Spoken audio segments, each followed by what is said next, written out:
Hey guys, welcome back in. Jim here, and we're going to do something we haven't done in quite a long time. I haven't had a chance to do an Into the Light video for a very long time, and today's actually going to be a very special one, and this one's long overdue. I've had this light now for a couple of months, actually. A few months. This was actually one of the first, out of the first batch that Jordy made. For those that didn't read the title, this is the Focus Design Works Eryx light. And I honestly could not be more excited about this light. As you can see, I have been carrying it quite a lot. It's got some patina back here, and I'll talk about why that's patinaed and that is not a little bit later on. So, for those of you that haven't watched any of my other EDC light videos, I love flashlights. I love pocket flashlights especially. And I buy in all different types of ranges. I tend to not really buy cheap lights because I look at them like I look at my guns, how I look at my knives. Yes, you can find an inexpensive item that will do the same basic things as the more expensive item, but I will buy the more expensive item based on the quality of the overall build, the fit and finish, the materials, the amount of time that goes into it, and especially with the lights, with the high-end machining and things like that. That's not to say I haven't had great experiences with very inexpensive lights.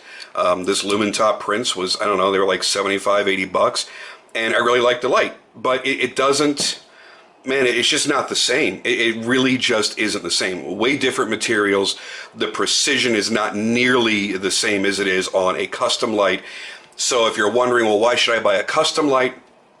You know, a lot of these are going to do the same things, but you're buying a custom light because you want something particularly special.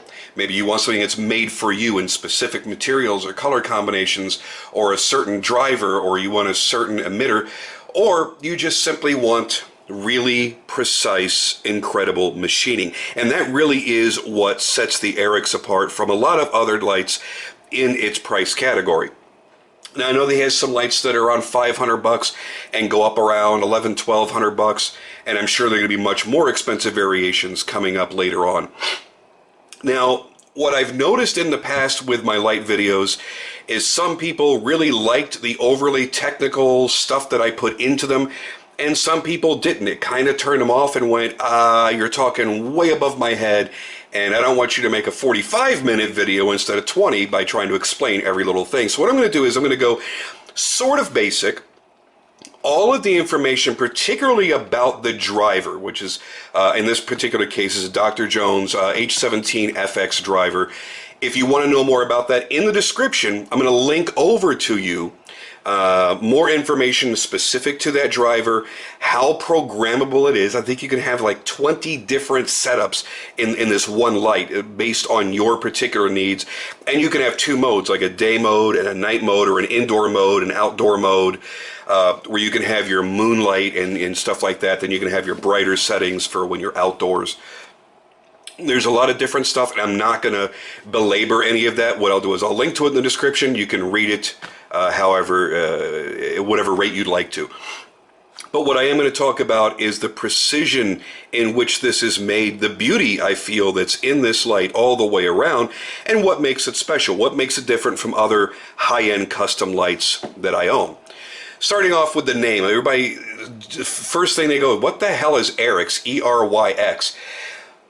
Jordy likes snakes, and even though he calls this a dragon skin pattern on the body, it's actually meant to mimic snakeskin. So he named it, it's a genus of boa. It's actually an old world sand boa that's called the Eryx. So that name obviously ties into the snake-like scales that are on the body of the light. Another thing it's important to recognize is this is, oh boy, even though it's a titanium light, this is not a lightweight EDC light. It's going to be something that you're going to have to be okay with carrying something fairly substantial. That Lumen Top I showed you, even though the battery is much larger, it is significantly lighter in weight. I've got a Jet Beam TCE1 here. This was that limited edition they did. Significantly lighter, A, because of the size, B, because of the battery, and the walls of the body are thinner. Everything's thinner on that knife, or excuse me, on that light, so it's much lighter weight. It's fair, no, still significantly heavier than my Prometheus here. So this is going to be a handful. It's going to be a pocketful. It's going to fill up your pants. So do keep that in mind. Now, my light is a little different than it was when I first got it. Just to quickly note on this, these originally in the first batch, and they still do on many of the lights, shipped with, I'm trying to remember, it was a Nichia 219C D240 that was running at about 4,000 K. So it was a very, very, very warm emitter.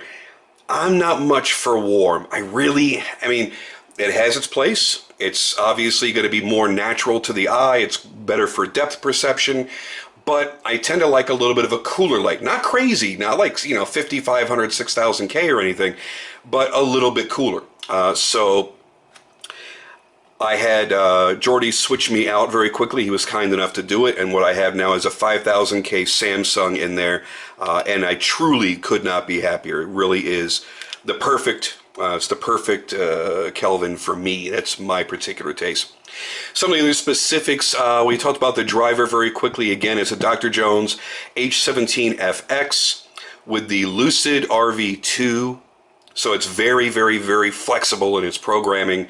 You have a 20-degree spot reflector. He's using a really interesting reflector in here too, and you'll see a little bit of that pattern on the edges as it spills over from the spot into the flood. You'll see a little bit of that pattern, which is kind of neat. It's not distracting in any way, but you will notice it. You do have a McClicky on there, which still really is the most reliable type of switch. Silver-plated Teflon insulated wire, custom-made sapphire lens, so it will be very, very scratch resistant. He is using silicone O-rings.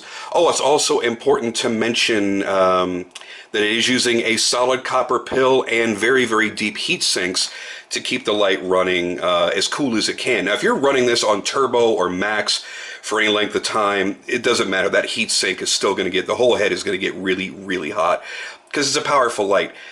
He's talking a little over 1,000 lumens, 1,035 lumens on high, which I believe I have it on high right now. There we go. And again, my camera is going to adjust automatically, and it's not going to seem as bright as it really is. And I have studio lights running around it, but believe me, it is ample. It is absolutely ample. It's running on an 18350 battery, so it is a compact light without being subcompact like this little guy here.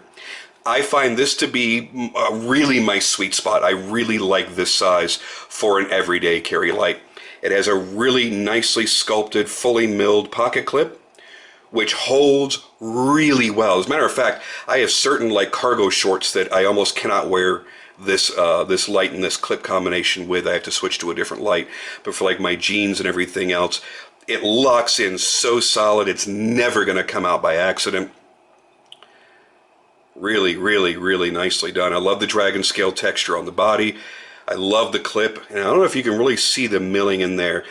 Again, you can always go back to the beginning of the video in my photography where I did highlight that, and you can see it a little bit better.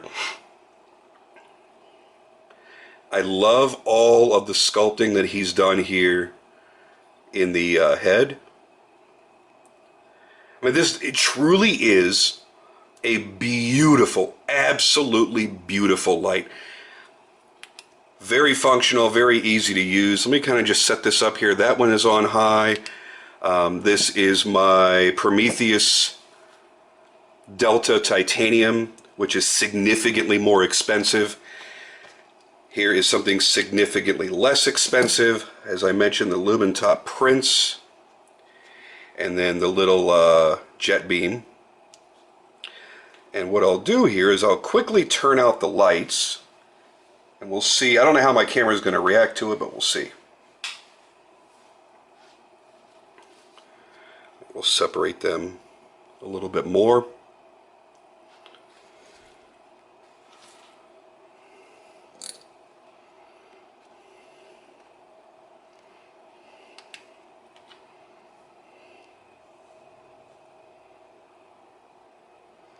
Good defined spot, clean spill. It reminds me a lot of a Machismo Haiku. It's got a nice clean spill. There's a little more definition to it than on the Machismo, and then there is a very stout drop off at the edge to darkness. By comparison, here is the Prometheus Lights Delta.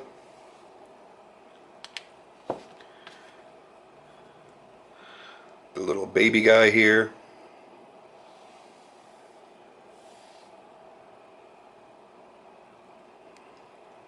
Not the most quality beam of the group.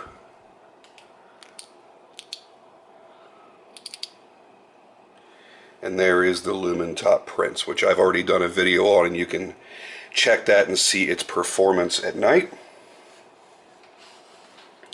Now we'll get the lights back on here. If I can reach my light switch, there we go. So getting all the others that are not subject of the video out of the way, that gives you a quick idea of the difference in the beam patterns. Now what I want to talk about a little bit more is why, out of the sea of custom lights that are out there these days, why would you choose the Eryx over, let's say, even a lesser expensive light? You're just starting to get into EDC lights and you're really trying to understand what makes a $500 light. Why is that different than a $100 light or a $50 light? Let's put performance aside, because there are some inexpensive lights out there that have brought some really serious, crazy performance. Let's compare these two for a second. Again, this is that limited edition TCE1 from JetBeam. It's a nice little light, man. It really is. These were, I want to say they were around $100. Forgive me if I'm a little bit wrong. I really don't recall. You look at the machining for one. Let's go right in here. As I run my fingers over this, it snags. And it's like it wants to cut me. Everything on here is sharp. This is not a pleasant light to move around in your hand. Now, it's going to be great if you were somehow worried about holding the light and it not slipping out of your hands. I guess you could look at it as, you know, some sort of jimping or whatever, but it's far too sharp. So they did not take the time to do this nice pattern and then smooth everything and soften it up. A lot less machine time went into this, and I would say absolutely no handwork or hand finishing at all. When you feel the switch, and that's not even fair because this is an electronic switch. I won't go into that. We'll use that comparison here. Sometimes it catches and it feels a little bit rough. It just doesn't feel nice and smooth. The McClicky tail switch that we all know and love, it's just smooth and it always works. It's easy on the half presses. It's easy on the full presses. It's solid. You always know when it's working. I don't like side switches usually because if this is sitting in your pocket, it's easy for that to get pressed. And next thing you know, you got a really bad case of Hot Pocket and you're burning your junk. And if you think that's me just trying to be funny, no, it's happened to lots of people and it's not fun. So again, all the way around, you'll feel all the sharpness to the machining when you go to take it apart and you feel the threads. Actually, you can even hear it. Oops. It just, the threads are wide and coarse. And I don't want to unscrew the wrong part of the head here. But with this, listen. Yeah, you don't hear anything. It's smooth, it's clean. It's almost like the two pieces are gliding across one another, even though there's no lubricant on there, and you can certainly add grease, and that's always a good idea, but it's like they're gliding together. It's the same reason why a lot of people buy a Henko over almost any other light. It's that precision machining. Yes, this is not an overly expensive driver. This driver can be found in rather inexpensive lights. Same thing for the McClicky switch. I mean, there's so many things about this that you could go, well, I could buy a light for half the price that does everything that this light does. But that's not the same. It's like saying, why buy an HK because I could buy a Taurus? It does the same thing. Well, but there's a different degree of precision and craftsmanship that goes into that will, you would assume over time, give you greater longevity and reliability, but if for nothing else, better quality feel in the hand and something a little bit more special than just your run-of-the-mill, everyday, what everybody else has kind of EDC item. Which is why nothing wrong with a Taurus. I just prefer not to ever own one. I've got pistols and rifles that obviously are of much, much higher quality, but you pay that extra money. And to some people, that will never matter. They'll go, well, I can just go for the bare minimum and I'll be happy with that. And you know what? That's cool. Then custom lights just aren't for you.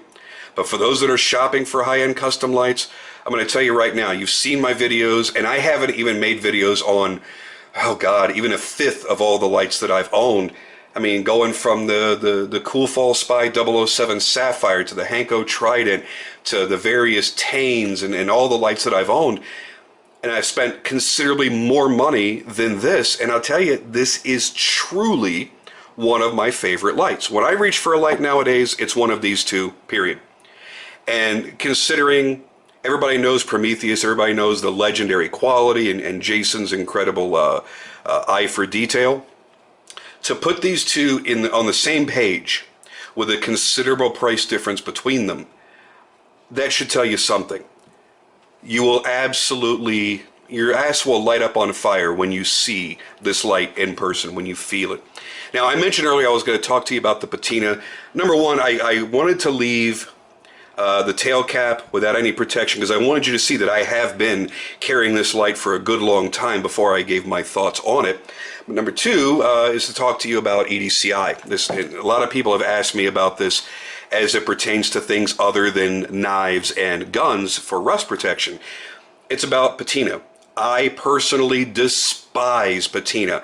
I think that is as ugly can get. So I'm going to be disassembling this, cleaning it with lemon juice, getting it back to brand new, and then treating it. But I wanted to show you in real terms how effective the EDCI formula really is. So by simply spraying it on, rubbing it in, and then wiping it off dry, it leaves no film, no oil, no gunk, no nothing to attract fingerprints or dirt, dust, lint, and it protects it and it slows down the patina process. This still looks like brand new around the heatsink. This looks like shit. But that's me. Again, a lot of guys love patina. Yay for you. Good for you. That's awesome. But for those of us that like to buy shiny, nice new things and would prefer them to look like shiny, nice new things for a longer period of time, yeah, that's why you want EDCI. So there was a real-world test to really show you the difference. I've already got it on my Prometheus, and obviously that still obviously looks like brand new. I've only had this for a couple weeks anyway. But that gives you a real-world difference. So the next time you see this in one of my pocket dumps on Instagram or whatnot, that'll be back to being nice and shiny and new, and everything will look nice and pretty. I think this is one of the most beautifully designed lights that there is. I believe it is wholly unique in a sea of cookie cutter lights that we're seeing these days. I mean, just look at this. And what you really can't see on this, but you'll see in the pictures, is the fine pattern from the milling that runs all the way through as well. And thank God somebody finally made a good damn clip. I'm tired of seeing cheap, just stamped, bent clips on, you know, $450, $500, $800 lights. It's ridiculous. This is what we should be getting. Right there. Boom. Yeah, baby. Now, he's doing all kinds of cool stuff. Like I said, he's working now with different drivers, different emitters. Believe now, yeah, he's offering trips. So if you are a trip guy, if you want triple emitters, he is offering triple emitter options. He's also working with Dragon drivers. He's offering stuff like zirconium. This, by the way, is all titanium with very obviously copper. I liked that two-tone look. He has a version that's all titanium, so it's all monochromatic. He's doing stuff in zirconium, in flamed titanium, all kinds of stuff, man. And he's doing these crazy finishes, too. He's got one, I think it's called like Old Swamp Ass or Old Swamp Water or something. And it just looks like it was left out in a swamp and pulled out from the bottom of the bog after 100 years. And that's the finish, the patina that grew on it. And it really is pretty damn cool. So I think the only thing left to do now, after me extolling its virtues and telling you how much I love it personally and why I've carried that almost exclusively for the past 3 or so months, now I guess I should take it outside, give you a couple of quick beam comparisons between these different lights of different price ranges and different emitters, and give you an idea of how it's going to look, what the spill is going to look like, what the throw is going to be like, and give you an idea if this is going to be the light for you or not. Alright, the best spot I could really find was an old abandoned Gander Mountain, but it's so well lit out here in the parking lot that we're going to go over here to the side of the building. And it's a little bit darker, but I think it's just light enough that we'll be able to get a couple of good beam shots and see the definition of the beam shots. So yeah, I think that's going to work. Let me get set up and let's get to it. Ambient noise isn't going to be too bad out here. We're going to start off here. Let's see what we got. We have the Lumentop Prince, then we're going to have the Eryx, then we're going to have the Prometheus, then the TCE1. So to give you a baseline, a lot of people have had their hands on the Lumentop Prince. So you see it's got a really defined spot, nice spill, and it's a really good cutoff. It goes right on in. There's the low mode, medium, then of course high. Now, because it's going to be a cooler light, it's certainly going to look brighter. We can definitely illuminate that stop sign down there. I don't know if I can quite zoom in for you to see it. But there it is.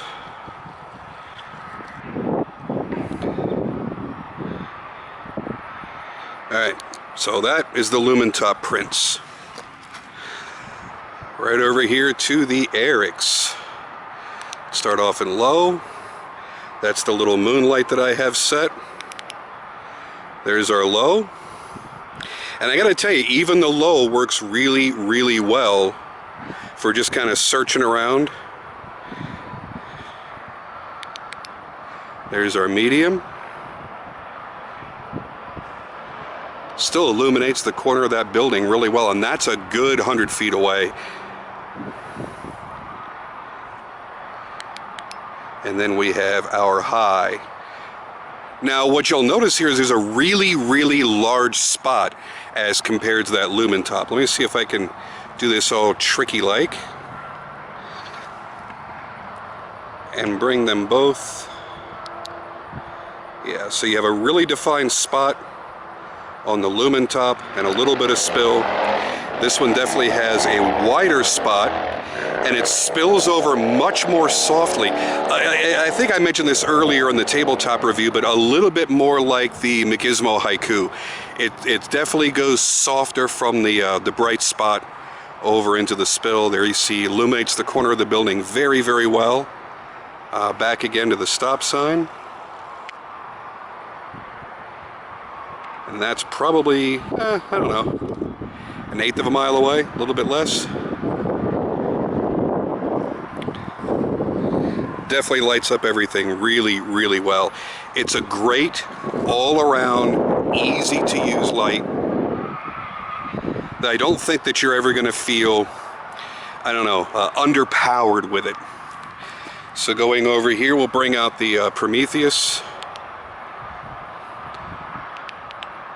There's the Prometheus on low. That's actually the moonlight.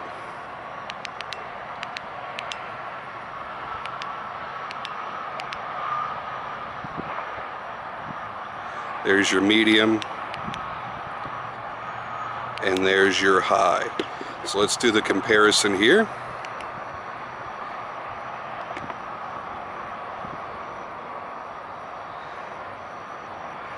The Prometheus is really, really fuzzy between the really bright spot.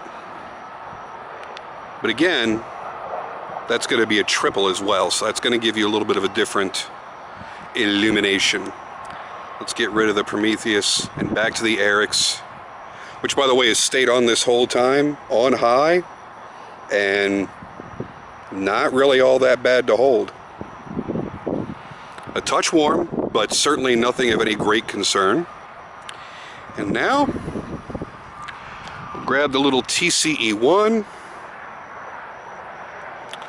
I'm going to leave the Eryx on just so I get an idea for the heat. And now for such a cheap little light, this TCE1 really has a lot of performance. And a nice wide beam. Take a good look at that. Doesn't have a lot of throw. It's not screaming at that stop sign down there, but still obviously very reflective. So we have that, and let's bring in the Eryx. Eryx is the one that's moving.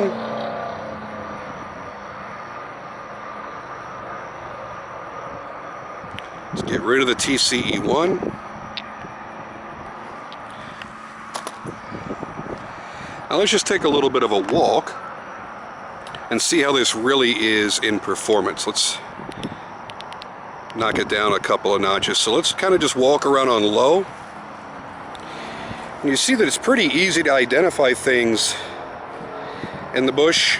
Now this is really the bush. This is it's just a little grassy field. But you see it's certainly not overpowering. Still does a great job. Kick it up. There it is on its highest mode, and yeah, it is super bright for up close. And I think it's gonna burn a little bit on camera. In my natural eyesight, it's more like that. I can see that piece of paper clearly, and it's not blinding me.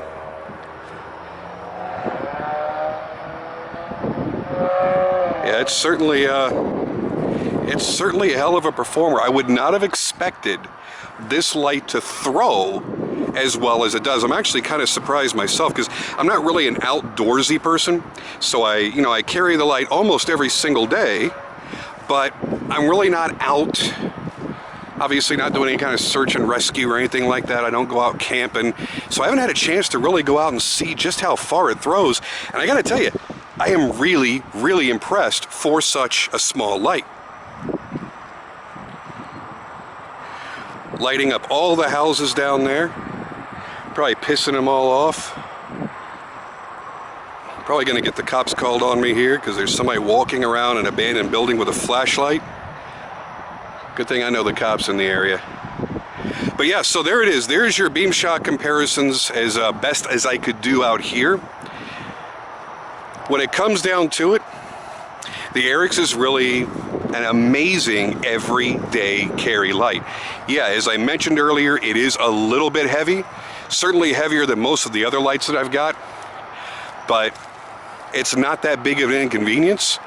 It's certainly going to be very easy to use. And once you've got it programmed, I hear alarm bells going off. That ain't me, wasn't me.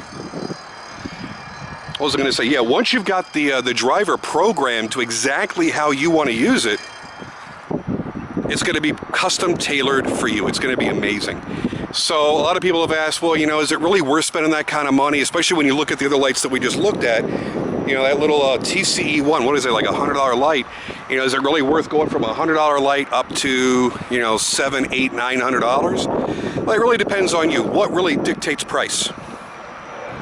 What dictates price is going to be, let's get some light here so my camera can focus. Focus. There we go, baby. What's really going to dictate for you individually if it's worth spending or not, it's the quality of the components, the time and care that goes into it, and the performance. Yes, you can get the same performance and even better at a lower price point. But is it going to make you as happy as carrying something like this? It's almost a work of art you're carrying around in your pocket. The same reason that you may buy a SIG instead of a I almost said a high point. Yeah, okay, I guess high points are still a thing, right? So there's a reason why you're spending more. They both do the same thing. One does it more reliably, It's got longer lasting components. It's going to be quality in the end. Same reason you're going to buy maybe a handmade custom knife instead of a cheap $25 gas station knife. The quality of the components are going to dictate that it's going to last you longer, it's going to perform better, and again, aesthetically, it's probably going to be a lot more pleasing. See what it's like out here in the, when it's actually well illuminated. Let's see. And this is under street lamps, man. And you could still see this nice and bright as if it were pitch black out here.